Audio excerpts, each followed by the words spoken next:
இப்போ ஸ்பீட்னா என்ன? ஆ ஸ்பீட்லயே different types இருக்கா? என்ன மாரிலாம் இருக்கு? அப்படிங்கிறத இந்த வீடியோல பார்க்கலாம்.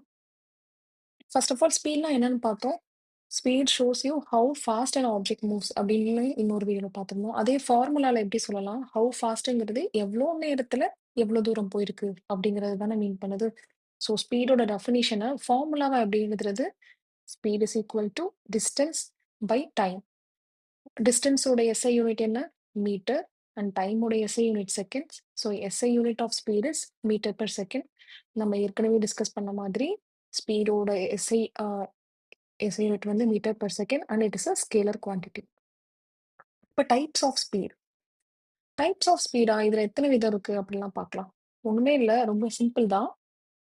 யூனிஃபார்ம் ஸ்பீட்னா என்னன்னு தெரிஞ்சுக்கணும். நான் யூனிஃபார்ம் ஸ்பீட், அப்புறம் average speed and instantaneous speed. So இது டைப்ஸ்ன்னு சொல்ல முடியாது. ஸ்பீட் வந்து எந்த மாதிரிலாம் வேரி ஆகுது அப்படிங்கிறத பார்க்கலாம். யூனிஃபார்ம் ஸ்பீட்னா என்ன?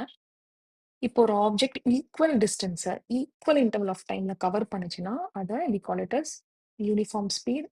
ஃபார் எக்ஸாம்பிள், ஒரு பஸ் 50 கிலோமீட்டர் ஆர் ஸ்பீட்ல போயிட்டு இருக்கு இன் ஸ்ட்ரெயிட் ரோட். அந்த ஸ்பீட்ல எந்த சேஞ்சுமே இல்லை அப்படின்னா அது வந்து யூனிஃபார்ம் ஸ்பீட்.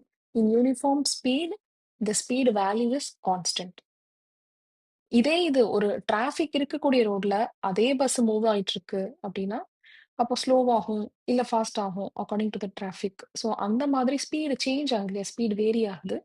அத வந்து வி கால் இட் அஸ் நான் uniform speed. Okay. So sometimes speedo போகுது, சம்டைம்ஸ் ஃபாஸ்ட்டா போகுது. அப்போ டோட்டலா அந்த ஸ்பீட் வந்து ஓவராலா ஆவரேஜா எப்படி இருக்கு அப்படிங்கிறத நம்ம சொல்றது தான் ஆவரேஜ் ஸ்பீட். ஆவரேஜ் ஸ்பீட் அப்ப கால்குலேட் பண்றதுக்கு நமக்கு ஃபார்முலா வேணும் இல்லையா? அதுதான் அது. Average speed is equal to total distance by total time taken. இப்போ ஒரு அத்லெட் வந்து 400 மீட்டர் இன் 80 செகண்ட்ஸ் ரன் பண்றாங்கன்னா, அத நம்ம எப்படி கால்குலேட் பண்ணுவோம்? இந்த 400 மீட்டர்ங்கிறது என்னது?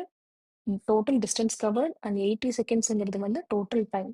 இத ஏன் ஆவரேஜ் ஸ்பீடுக்குள்ள பார்க்குறோம்? ஏன்னா ஃபர்ஸ்ட் இனிஷியலா ஒரு ஸ்பீட்ல போவாங்க. அப்புறம் ஒரு ஸ்பீடு ஏத்திட்டே போவாங்க ரன் பண்ணும்போது. ஸோ டோட்டலா 400 மீட்டர்ஸ்ல 80 செகண்ட்ஸ் ஃபினிஷ் பண்ணியிருக்காங்க. அப்ப இவங்களோட ஸ்பீட் என்னன்னு எப்படி கால்குலேட் பண்ணலாம்? 400 divided by 80 which is 5 metre per second. SI யூனிட்ல எப்பயுமே கன்வெர்ட் பண்ணிக்கோங்க மீட்டரை செகண்டா. அதுக்கப்புறம் எழுதும் போது எஸ்ஐ யூனிட்ல தான் எழுதணும். யூனிட் இல்லாம எழுதணும்னா it does not give any meaning.